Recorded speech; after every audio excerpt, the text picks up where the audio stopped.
Hello बच्चों, नमः संस्कृताय।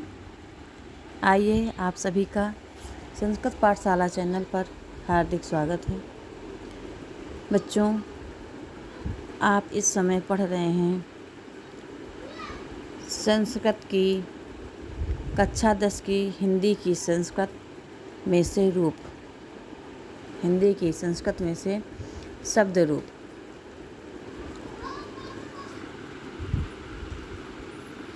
बच्चों, आइए शब्द रूप पढ़ते हैं। मधु शब्द के रूप। मधु शब्द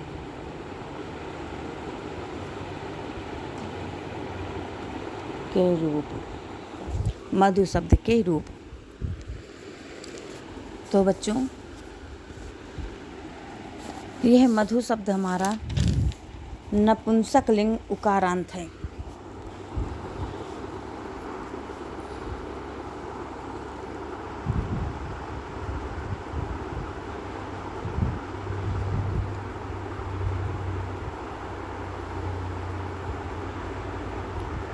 उकारांत नपुंसक लिंग।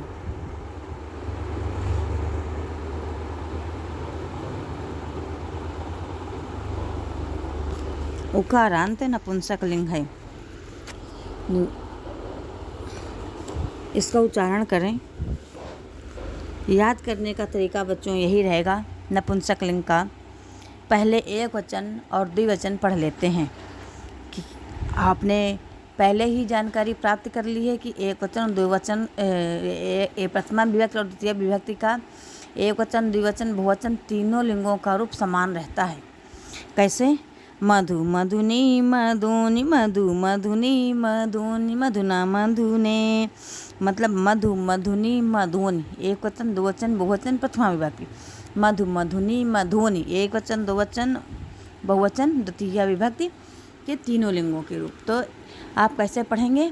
मधु मधुनी मधुनि मधु मधुनी मधुनि।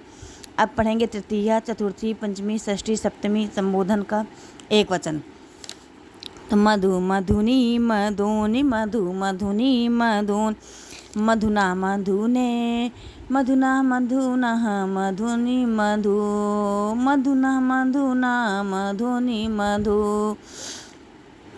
एक वचन प्रथमा से लेकर संबोधन तक, है ना। तो आप नपुंसक लिंग में प्रथमा विभक्ति और द्वितीय विभक्ति के एक साथ रूप पढ़ने के बाद एक वचन का रूप इसी तरीके से पढ़ लेना। कैसे? इसमें द्विवचन का रूप आपसे हमने बताया था, सिर्फ 3 ही रूप होते हैं। एक तो हो जाएगा मधुनी, दूसरा हो जाएगा मधुभ्याम, तीसरा हो जाएगा मधुनोः। तो इसी तरह से इसको भी उच्चारण करना। मधु मधुनी मधुनि मधु मधुनी मधुनि मधुभ्याम मधुभ्याम मधुभ्याम मधुनोः मधुनोः मधुनि मधुनोः मधुनोः मधुनि। फिर आइए बहुवचन का रूप देखते हैं। बहुवचन में कैसे पढ़ेंगे? वैसे तो द्वितीय विभक्ति तक तो हो ही जाता है। आप तृतीय से भी उच्चारण द्विवचन और बहुवचन का कर सकते हैं, लेकिन लय बनाने के लिए, स्वर बनाने के लिए शुरू से हम उसको दोहरा देते हैं। मधु मधुनी मधुनि मधु मधुनी मधुनि मधुभिः मधुभ्यः मधुभ्यः मधुनां मधुसुमधून् मधुभ्यः मधुभ्यः मधुनां मधुसुमधून्। ये बच्चों आपके मधु शब्द के रूप हैं। मधु शब्द आपने पढ़ा उकारांत नपुंसक लिंग।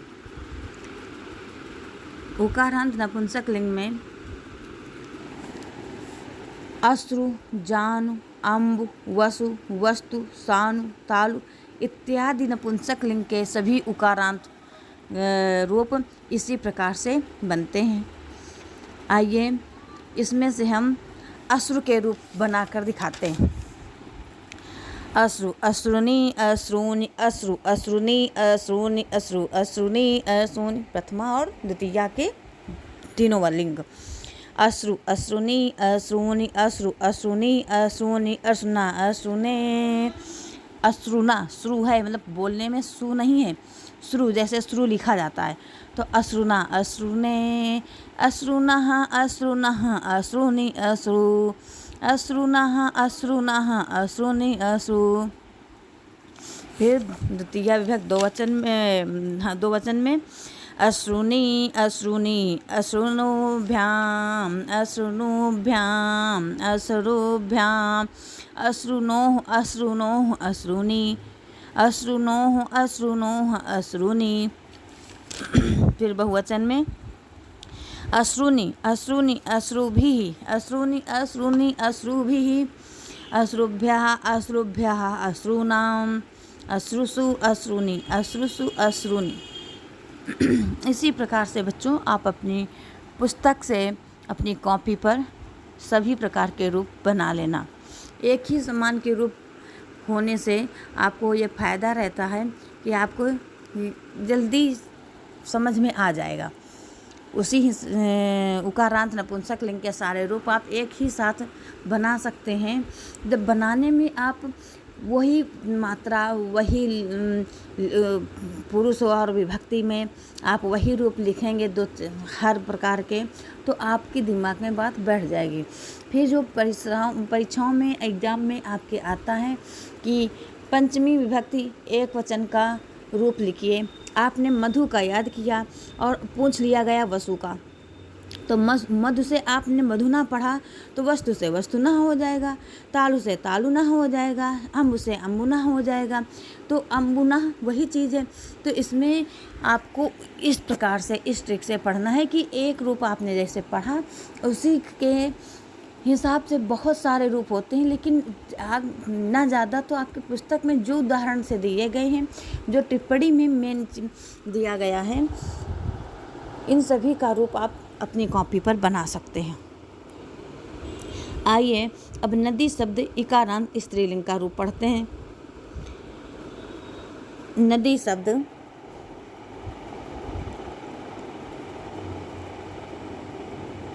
अब ये क्या है? इकारांत स्त्रीलिंग, इकारांत और स्त्रीलिंग।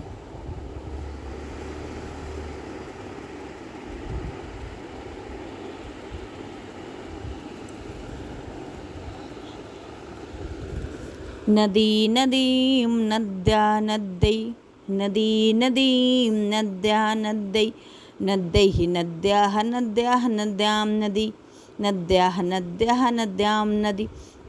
इस पहले प्रथमा विभक्ति में कुछ दीर्घ और ह्रस्व का अंतर होता है।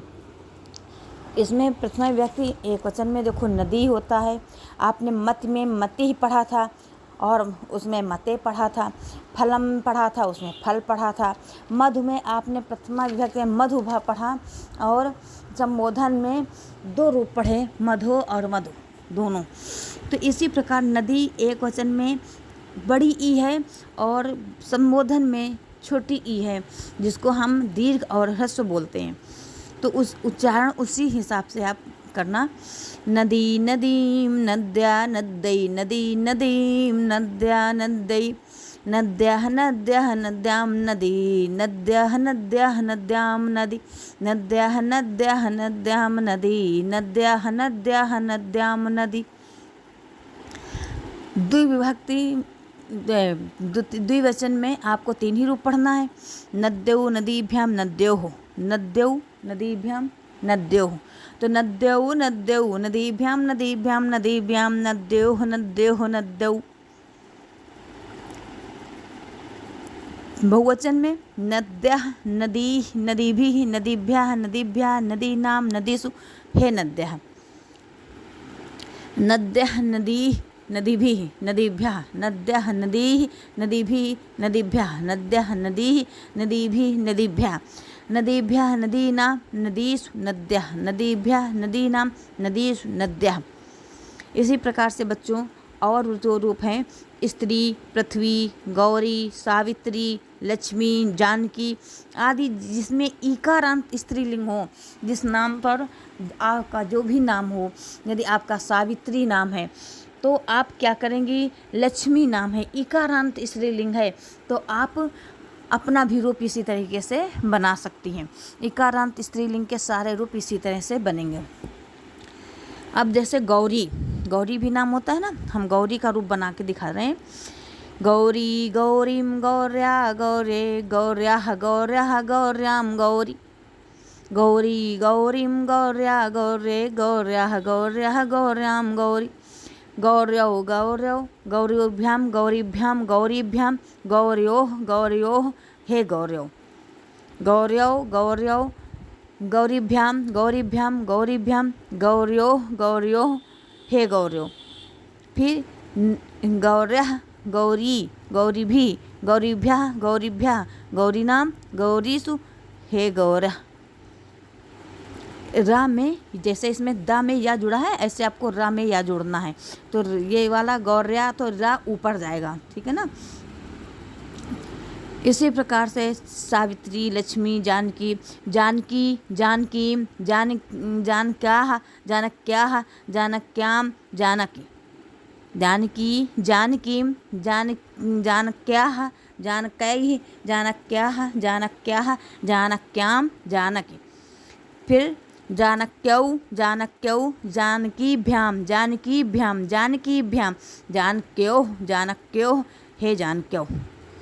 बहुवचन में जानक्याः जानकीः जानकीभिः जानकीभ्यः जानकीभ्यः जानकीनाम जानकीसु हे जानक्याः।